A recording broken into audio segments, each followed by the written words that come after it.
alors qu'il avait annoncé rester à la tête de l'équipe d'Algérie pour la prochaine Coupe d'Afrique des Nations, le coach algérien Djamel Belmadi reçoit une très mauvaise nouvelle. L'équipe nationale aura des matchs importants à jouer en juin, mais les plans de l'entraîneur algérien se voient totalement chamboulés. Les Verts auront affaire au Niger, l'Ouganda et la Tanzanie en juin prochain, dans le cadre des qualifications de la Coupe d'Afrique des Nations. Placé dans le groupe F, le groupe de Riyad Mahrez devra redoubler d'efforts, particulièrement à cause d'un nouvel élément qui vient perturber leurs plans. En effet, selon plusieurs sources, le buteur historique de l'équipe d'Algérie, Islam Slimani, risque d'ajouter son nom à la longue liste des joueurs absents en juin. L'ancien joueur de Lyon serait sur le point de résilier son contrat avec son club du Sporting Portugal à cause de nombreux différends avec son coach Ruben Amorim, ce qui fera de l'homme fort de Belmadi un joueur sans club. Slimani sera alors dans le même cas que ses confrères de l'équipe nationale, Adlen Gdira et Djamel Benlamri, qui ont quitté leur club récemment et qui ne pourront donc pas participer au match de qualification en juin.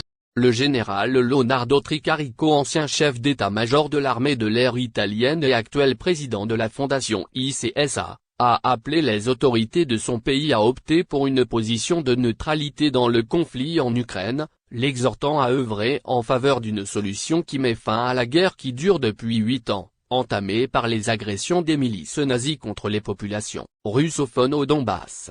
La neutralité ? Je suis tout à fait d'accord avec cela. Et je pense qu'avant de mettre à exécution les menaces d'extension du conflit à l'OTAN de part et d'autre, nous devons faire en sorte que ce conflit se termine. Affirme le général Tricario lors d'un séminaire consacré à l'Ukraine organisé, jeudi par sa fondation. Et de ce point de vue, je ne vois personne qui s'engage, au contraire, je vois toute une série de pyromanes qui font exactement le contraire, a-t-il déploré. Tout d'abord, notre pays devrait tout faire, et je ne vois pas qu'il le fait, pour que le conflit puisse se terminer.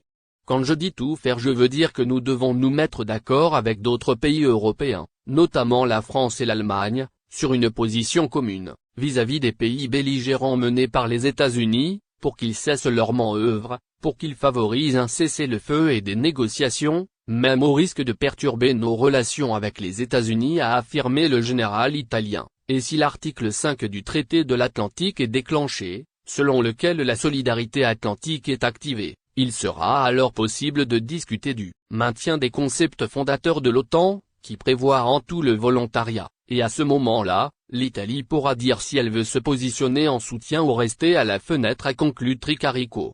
De son côté, Marco Bertolini, lieutenant général de l'armée italienne à la retraite et désormais à la tête du département de défense de Fratelli d'Italia, estime que le conflit oppose deux pays, non membres de l'OTAN, ce qui rend étrange l'implication des pays de l'Alliance.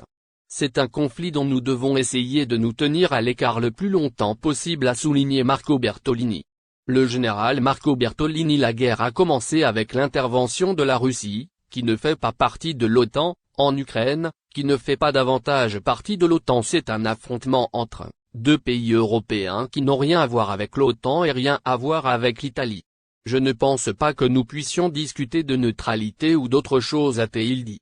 Si un pays membre de l'OTAN est concerné, il ne fait aucun doute que l'article 5, qui prévoit l'intervention de l'Alliance Atlantique, doit être appliqué, a poursuivi Bertolini.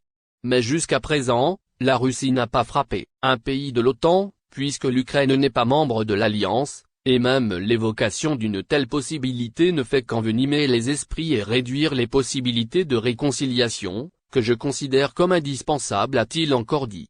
Quant à la question de savoir si la guerre menée ces derniers mois est une guerre juste ou injuste, le raisonnement de Bertolini est indiscutable. Dans le milieu catholique, il y a toujours eu un débat pour savoir si une guerre est juste ou non. Beaucoup de théologiens en ont discuté, Saint Augustin, Saint Thomas d'Aquin, et ont dit quels étaient les critères d'une guerre juste ou injuste. Je pense que pour qu'une guerre soit considérée comme juste, elle doit avant tout être notre guerre. Et celle-ci ne l'est pas, a conclu le lieutenant général qui commandait les forces spéciales.